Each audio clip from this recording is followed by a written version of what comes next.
Laylatul Qadr haqida. Albatta biz uni, ya'ni Qur'onni Qadr kechasida tushirdik. Qadr kechasi qandoq narsa ekanini senga kim bildirur?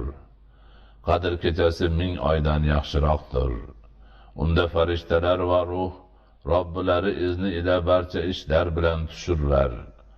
U to tonggacha salom, tinchlik bo'lib turur degan. Sura-i Karimaning nomi ham birinchi oyatdagi Qadr kalimasidan olingan. To'g'rirog'i Laylatul Qadrdan olingan. Bu muborak kecha ikki xil ma'noda Qadr deb ataladi. Birinchisi Qadr, ya'ni qadri ulug'.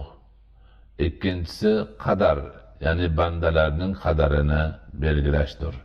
Chunki Laylatul Qadr kechasi qadri ulug' kechadir. Laylatul Qadr kechasida bandalarning bir yillik qadarlari, taqdirlari belgilanadi va sura-i Karima boshidan oxirigacha muborak Laylatul Qadr kechasiga bag'ishlangandir.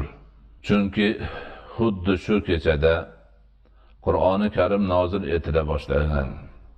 Bu bayram qalbni poklash, vijdonni sayqallash imkoni bor.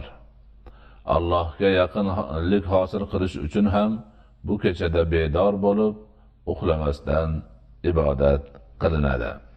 Qadr surasida Alloh taolo musulmonlarga o'zi bergan ulkan ne'mat, ularni zulmatdan nurga olib chiqqan Qur'oni Karimni nozil qilganini eslatishi bejiz emas. Bismillahirrohmanirrohim. Albatta biz u Qur'onni Qadr kechasida tushirdik. Bu oyat-i karimada zikr qilinayotgan Qur'oni Karimning tushirilishi Lavhul Mahfuzdan bu dunyo osmoniga tushirilishidir.